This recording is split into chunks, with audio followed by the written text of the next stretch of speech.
Okay, so this is my presentation on the plays As You Like It and The Roaring Girl by William Shakespeare and by Thomas Middleton and Thomas Dekker.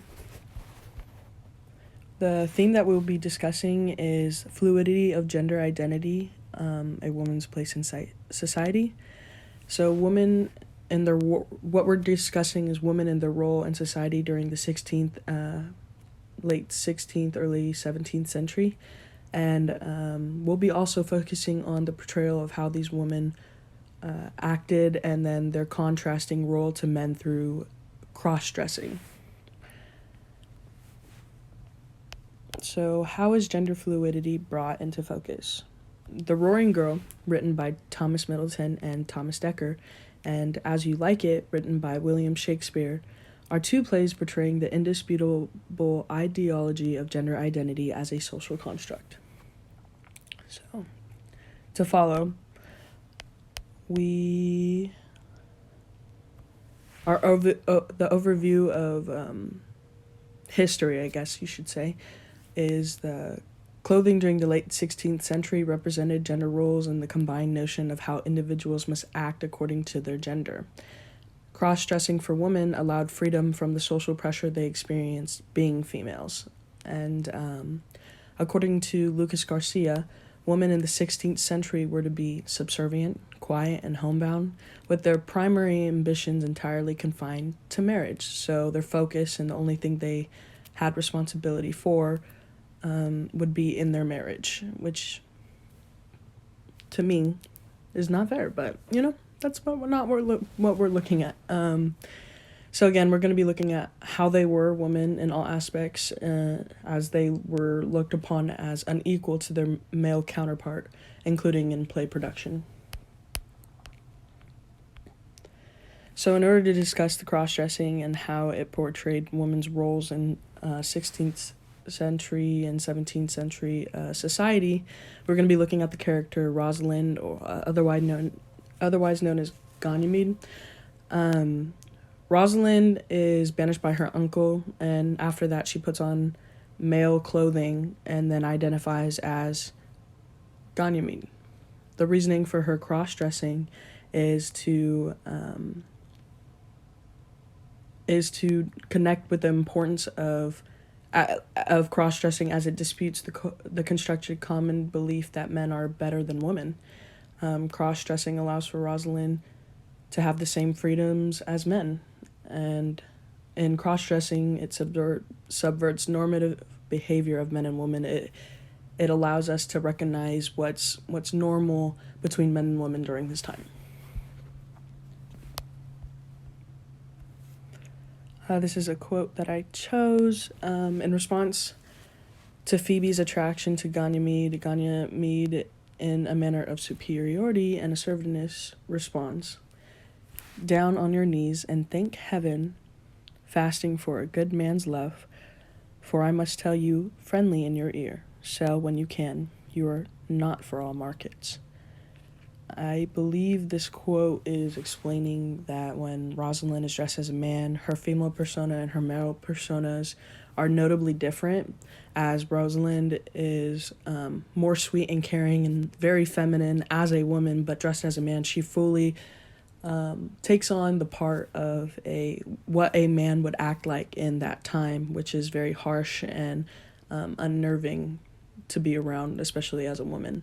So it definitely shows the difference and the contrast in gender identity of the time.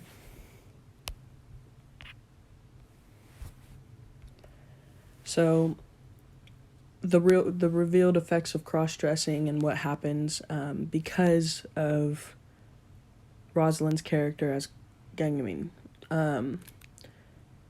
Ganymede is Rosalind's reflection of what men are like, as previously said. In a article by John E. Howard, the article is called "The Theater and the Gender Struggle in Early Modern England." Howard analyzes behavior of Rosalind through Ganymede and concludes Ganymede is Rosalind's reflection of what men are like.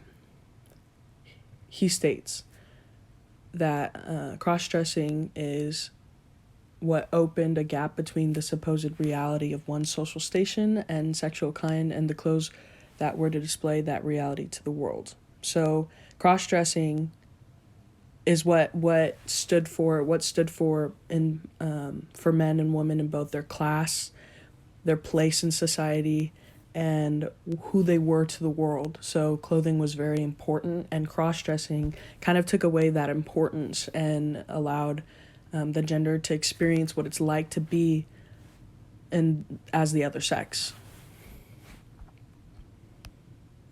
So the next character we'll be discussing is Moll Cutpurse in The Roaring Girl.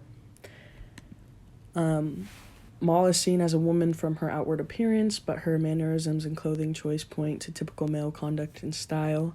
Moll's character was bound to cause disrupt of the time the play was written, and as her character stood for the opposing view of gender norms. It's like the two authors took all personality traits of a typical woman and made Moll everything that she was not. The reasonings for her cross-dressing was more so on the side of rebellion against the gender concepts and to defy all stereotypes of women. The quote that I choose: "'Tis more than man more than woman, and which to none can hap. The sun gives to her two shadows, to one shape. No more let this strange thing walk, stand, or sit. No blazing star draws more eyes after it." So this is another character in the story's description of Moll when learning of apparently her audacity to be a man.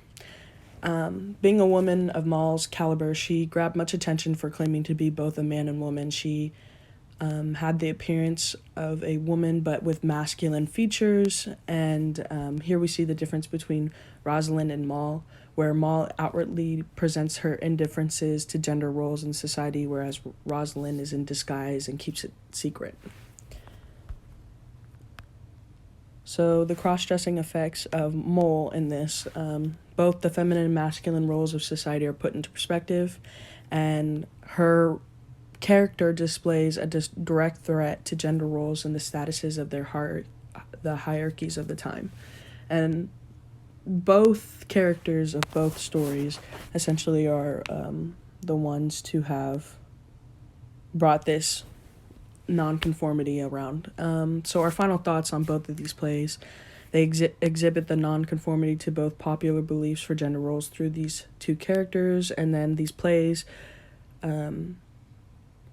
are starting points to dispute the gender role standards that are attributed to the ideology of different societal views. So what's going on is that these two plays, like, even though they were before their time, they still made the difference of bringing in new opinions on gender identity and how people were to view them, because at the time there was no ifs, ands, or buts about who you're supposed to be as a man or a woman, and there was a very